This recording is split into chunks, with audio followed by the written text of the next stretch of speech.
Where did everybody go? Zombies? Rapture? One big surprise party? Off the planet? For whatever reason, you are the last human on Earth. So what do? Eat like a king? Move into Buckingham Palace? Drive fast, blow things up, be naked all the time? Or would you pretend you weren't alone? How long would you last? This is What If, and here's how you can survive as the last person on Earth. So, you wake up one day and find you're the only person left in the world. Kinda cool, right? No obligations, no rules, no limits. Go nuts! Step 1. Enjoy the good things while you can. Go for the exotic fruits first. If your mangoes and bananas are imported from overseas, chances are they'll be hard to come by. So eat them while you can, and enjoy every last bite. Step 2. Find a secure source of fuel. You might think that with no one stopping you, you could go anywhere. But not so fast. All those abandoned cars, boats, and planes you see lying around will be useless in about 2 years when their fuel goes stale. Guess you'll be sticking around, but for how long? Step 3. Find a place to live.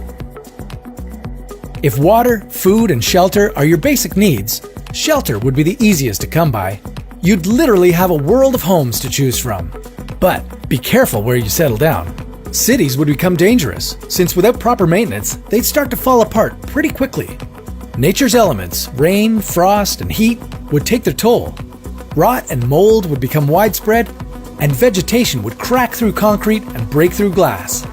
But even if you were able to fight back against nature's reclamation of the land, all it takes is one bolt of lightning to start a citywide fire, and you can't call the fire department, so run for the hills. Step 4. Get yourself some protection. But even the country isn't all that safe. First of all, there are predators you'd need to defend against. Wild dogs, feral cats, bears. But you'd only have to worry about them as long as you could still breathe. There are more than 400 nuclear power plants in the world.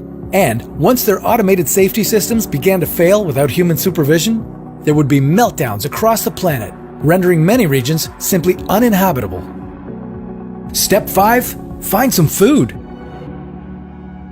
In terms of food, the city would be your best bet.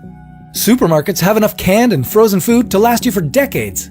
Whereas in the country, crops and livestock would start to dwindle without proper care or protection from predators. But if natural is more your style, you'd have to go back to the old ways of hunting with a spear or bow, since ammunition would be limited and harder to come by.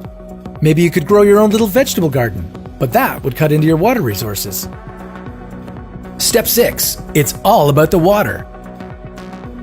Without other humans, you'd be without electricity.